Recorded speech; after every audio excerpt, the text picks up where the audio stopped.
आपण पाहत आहात सुपरफास्ट 24 तास न्यूज, बातम्यांचा खरा वेग। मोठा शिक्षक संघटनेच्या वतीने परभणी जिल्ह्याच्या वतीने शिक्षकांच्या विविध प्रलंबित मागण्यांकडे प्रशासनाने लक्ष वेधण्यासाठी 27 ऑगस्ट रोजी जिल्हाधिकारी कार्यालयासमोरील उपोषण मैदानात तीव्र निदर्शने करण्यात आली।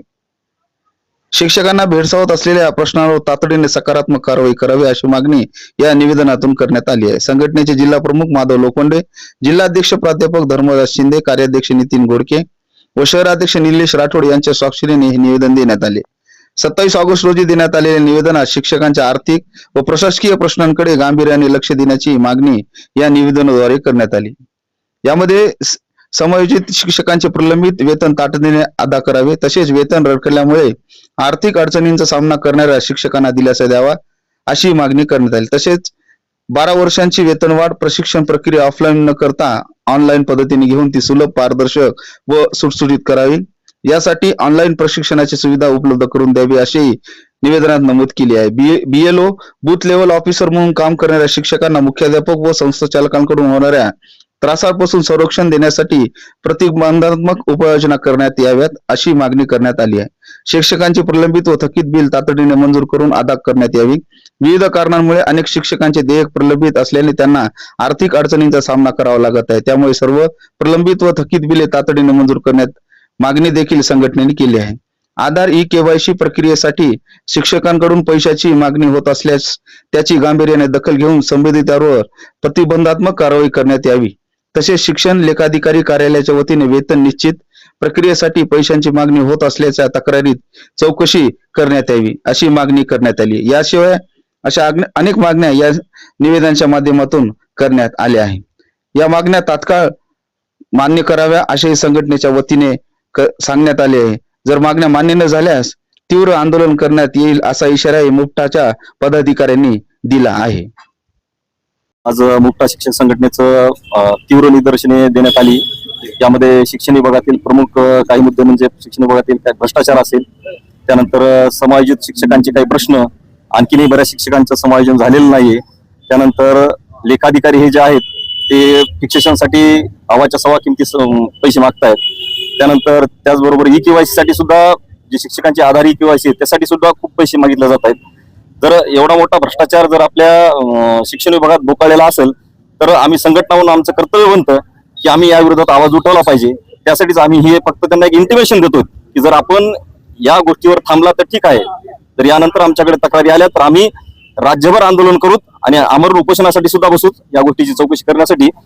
आणि मला असं वाटतं की या गोष्टीची दखल घेऊन सर्व शिक्षण अधिकारी यानंतर मुक्ता शिक्षक संघटनेच्या कोणत्याही कार्यकर्त्याला पैशाची मागणी करणार नाहीत।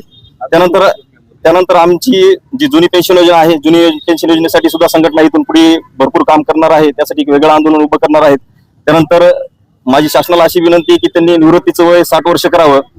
त्याचबरोबर जे लेखाधिकारी आहेत त्यांना माझं सांगणं आहे की बाबा तुम्ही जरासा पैशाचा विषय कमी करून शिक्षकांचे, खास करून मुक्ता शिक्षक संघटनेच्या कार्यकर्त्यांचे पैसे न घेता त्यांचे फिक्सेशन करावे। तर अतिरिक्त काम जे शिक्षकांना देण्याचं ही खूप ओरड आहे, विद्यार्थ्यांचं नुकसान होत आहे आणि शिक्षकांनाही शिक्षणाच्या महत्वपूर्ण असणाऱ्या गोष्टीपासून शिक्षक सुद्धा मानसिक ताणतणावात येत आहे। अनेक शिक्षकांनी मागच्या झालेल्या शासनाच्या सर्व्हेमध्ये सुद्धा आत्महत्या झालेली, या संदर्भात काय सांगतो? या संदर्भामध्ये सांगायचं म्हणजे यामध्ये एवढं मोठं भ्रष्टाचार झालेला आहे, तो भ्रष्टाचार सुद्धा आम्ही जर आमच्या मागण्या मान्य नाही झाल्या तर तो सुद्धा भ्रष्टाचार आम्ही उकरून काढणार आहोत।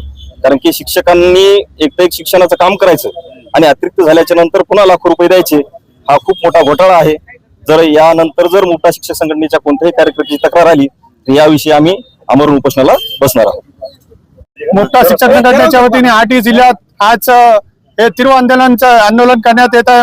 माननीय सुनील मगरे सर, संस्थापक सचिव मुक्ता शिक्षक संघटना यांच्या वतीने आणि परभणी जिल्ह्यात श्री लोखंडे सर आणि आसेफ अली खान यांच्या मार्गदर्शनाखाली इतर सर्व शिक्षक जमलेले आहेत। प्रलंबित मागण्या ज्या आहेत आमच्या की शिक्षकांना तीव्र अत्याचार पैसे घेऊन करायला, त्याच्यासाठी हे आंदोलन छेडण्यात आलेलं आहे।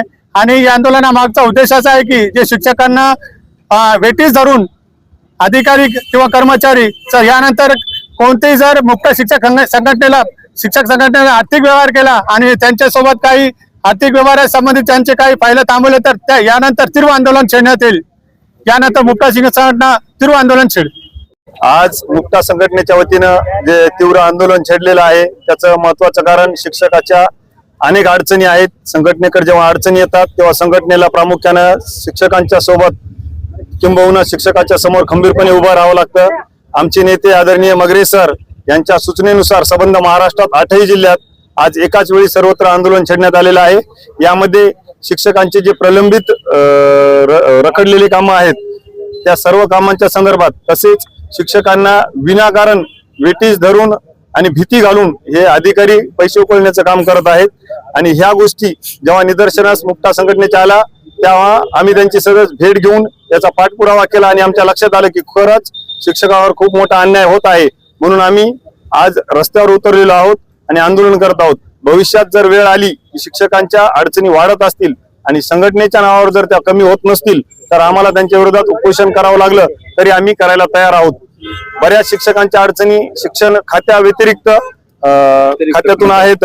त्यामध्ये प्रामुख्याने BLO चे काम असतात किंवा शिक्षणा व्यतिरिक्त जे अतिरिक्त भार शिक्षकावर दिलाय तोही कमी करण्यासंदर्भात आम्ही निवेदन तयार केलेलं आहे. आणि त्या प्रमुख मागण्या अशा आहेत की शिक्षकांना शिक्षणाचं जे कार्य आहे ते करू देण्यात यावं. यासाठी आमचं आंदोलन राहील आणि शिक्षकाचे थकीत जे बिलं राहिलेले आहेत ते लवकरात लवकर कशा पद्धतीने काढून घेता येतील त्यासाठी आम्ही प्रयत्नशील राहू आणि समोरचं जे रूपरेषा आहे ते आम्ही लवकरच त्यांना कळवू.